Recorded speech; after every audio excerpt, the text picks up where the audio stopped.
الشيطان اللعين الرجيم بسم الله الرحمن الرحيم الحمد لله رب العالمين وصلى الله على محمد وآله الطيبين الطاهرين واللعنة الدائمة على أعدائهم أجمعين أما بعد فقد قال رسول الله صلى الله عليه وآله وسلم زينوا مجالسكم بذکر علی بن ابی طالب۔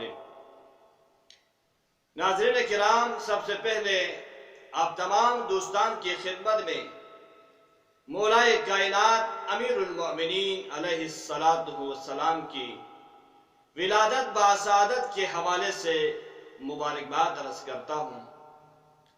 اس کے بعد آج ہم ایک بہت ہی امپورٹنٹ، ایک بہت ہی مہم موضوع کے پر بحث کریں گے۔ وہ بحث یہ ہے کہ جنگ صفین میں کون حق پر تھا؟ حضرت علی بن ابی طالب اور معاویہ میں سے کون حق پر تھا؟ تو اس سوال کے جواب میں آپ لوگوں کے سامنے پیغمبر گرامی اسلام کا ایک معروف و مشہور حدیث پیش کروں گا اور فیصلہ آپ لوگوں پر چھوڑوں گا کہ آپ خدا کو حاضر و ناظر سمجھ کر خود فیصلہ کریں کہ کون حق پر تھا۔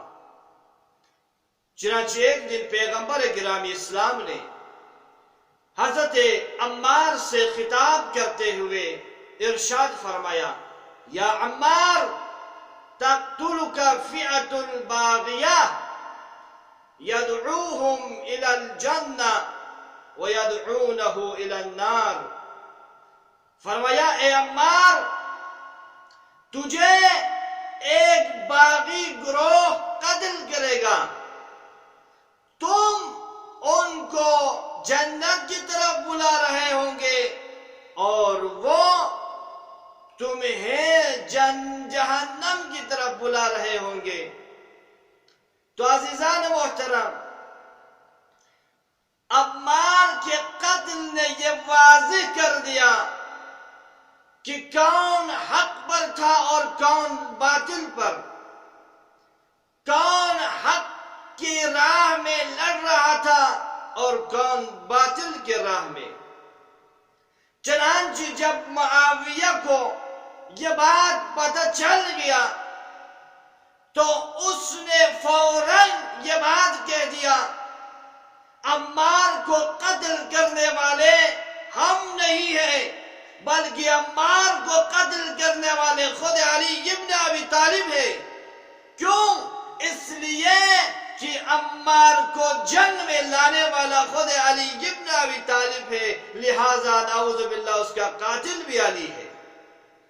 جب یہ بات مولائے کائنات تک پہنچی تو مولائے کائنات نے بھی معاویہ کو جواب دیتے ہوئے فرمایا، اے معاویہ، اس حساب سے جناب سید الشہداء حضرت حمزہ کا قاتل بھی نعوذ باللہ پیغمبر گرامی اسلام ٹھہرتے ہیں، کیونکہ حضرت حمزہ کو جنگ میں لانے والا منافقین کے ساتھ لڑنے کے لیے، کفار کے ساتھ لڑنے کے لیے جنگ میں لانے والا بھی پیغمبر تھا۔ جب معاویہ نے دیکھا کہ اس کا پہلا تیر خطا نکلا تو اس نے اس حدیث میں توجیہ کرنے لگا اور کہا کہ یہاں پر پیغمبر کا مقصد باغیہ سے یہاں پر ظالم نہیں ہے بلکہ طالب ہے، اور اس میں کوئی بری بات نہیں ہے، ہم خون عثمان کے طالب ہیں، لہذا یہ حدیث تو ہمارے حق میں ہے۔ لیکن معاویہ اس حدیث کے آخر سے بے خبر ہے۔ اس حدیث کے آخر میں کیا فرمایا؟ یدعوہم الی الجنہ ویدعونہ الی النار۔ عمار، تم ان کو جنت کی طرف بلا رہا ہوگا لیکن وہ تمہیں دوزخ کی طرف بلا رہے ہوں گے. لہذا جب معاویہ کو اس نقطے کی طرف متوجہ ہوا تو وہ خوف زدہ اور پریشان ہو گیا. فَبُهِتَ الَّذِي كَفَرَ، تو اسی پریشانی میں اس کے لیے کوئی جواب نہیں آ گیا. زان محترم، وآخر دعوانا الحمدللہ رب العالمین.